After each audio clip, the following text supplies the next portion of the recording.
Oui. Mariée également, mère mère de 2 enfants. Vous êtes restauratrice, pâtissière, vous faites dans l'élevage. Dis donc, vous avez plusieurs casquettes. Hein? Oui. Alors, nous parlons de déviance et vous, justement, vous avez vécu des cas de déviance avec votre propre fille. Alors qu'elle était seulement en classe de 4e. Oui.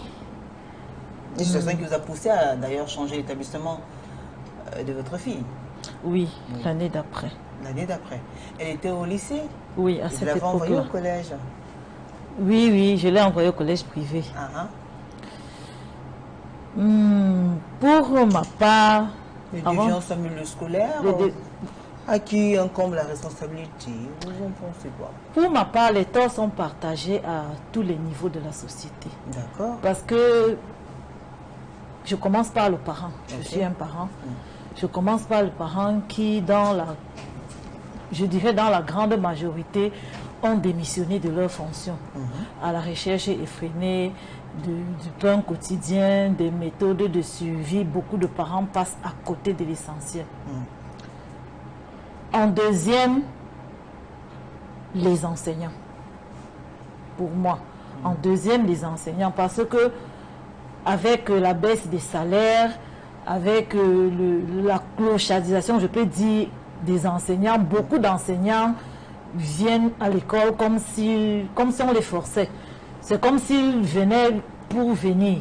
Donc, beaucoup ont perdu l'amour de l'enseignement. Oui, beaucoup.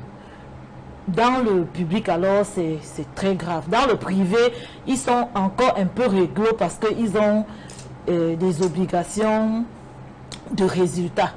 Mais dans le public, c'est très grave. Moi, j'ai fait partie, les miens, les deux, pour vraiment plusieurs raisons, du public au privé. D'accord. Mais quelles étaient ces raisons? Vous voulez bien les partager avec nous? Pardon? Quelles étaient ces raisons? Oui, mes raisons en premier, la déviance dont vous avez parlé tout à l'heure, pour ma fille, où une année, pendant la semaine... de la jeunesse, la semaine de la jeunesse, oui, la semaine de la jeunesse, les enfants étaient censés cotiser entre eux, faire la cuisine chez un camarade qui habite le plus proche du lycée, de l'établissement, revenir à l'école, partager ce qu'ils ont fait entre eux, parce que même madame le proviseur devait faire le tour des classes, mais non, les enfants n'ont pas respecté les consignes du lycée. Ils se sont arrangés entre eux, un groupe d'élèves de plusieurs classes différentes. À l'époque, elle était en 4e. Ils se sont retrouvés dans une maison qui n'était même pas la maison d'un élève au quartier, à faire la fête, et ma fille est rentrée, elle buvait de l'alcool. C'était, je vous dis, c'était terrible. Si son père ne l'a pas tué ce jour, elle vivra longtemps. Donc, comment se fait-il que des enfants de cet âge-là se retrouvent au quartier?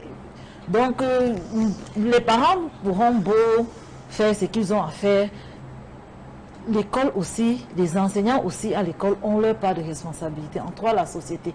La société aussi a ses responsabilités parce que attendez, on va y aller étape par étape, parce que c'est vrai que quand on parle de déviance en milieu scolaire, c'est des déviances qui concernent uniquement la communauté éducative, qui à la fois englobe les parents, le corps administratif et les enseignants, les parents à travers l'association des parents d'élèves, le corps enseignant, les élèves et l'administration.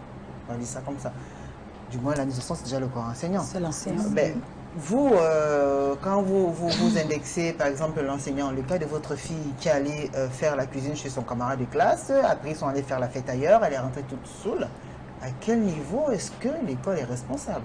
Ou bien l'enseignant est responsable? Voilà, l'école est responsable dans la mesure où il devrait savoir que les élèves de cette classe n'ont pas fait leur après-midi récréatif à l'école. Il devrait interpeller le parent parce qu'on s'est fait un sang d'encre jusqu'à 21h par là, alors qu'à 18h, tout le monde était parti de l'école.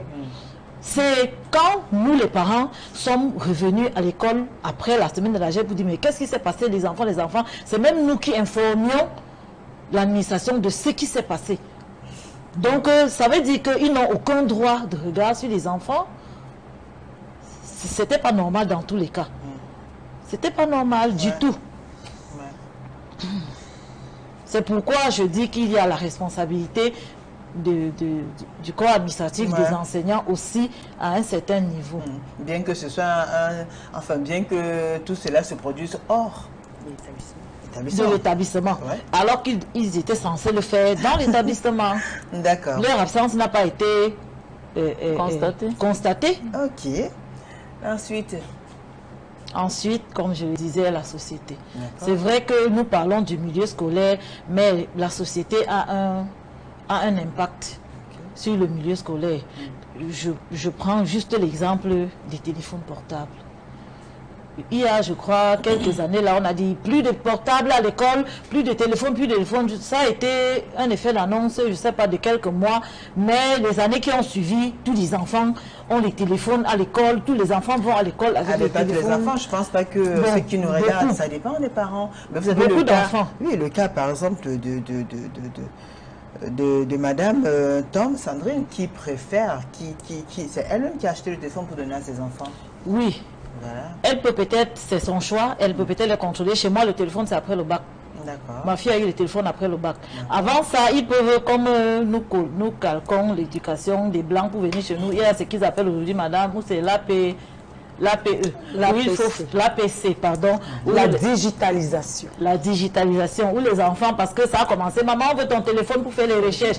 Le téléphone pour faire les recherches. Vous faites les recherches avec mon téléphone. Même s'ils trichent, comme madame a dit tout à l'heure, même s'ils trichent et qu'au-delà des recherches qu'ils devraient faire, ils entrent dans d'autres sites, mais au moins, ils ont juste quelques minutes pour le faire et je peux encore regarder l'historique et tirer les oreilles au cas où quelque chose de mauvais s'est passé. Moi, j'estime qu'après le bac, un enfant, même si aujourd'hui il passe le bac sans grandir, après le bac, l'enfant est déjà assez un peu conscient. On peut un peu lui faire confiance, mais jusque-là, pas l'abandonner complètement parce que même le téléphone, j'ai encore le contrôle dessus. D'accord.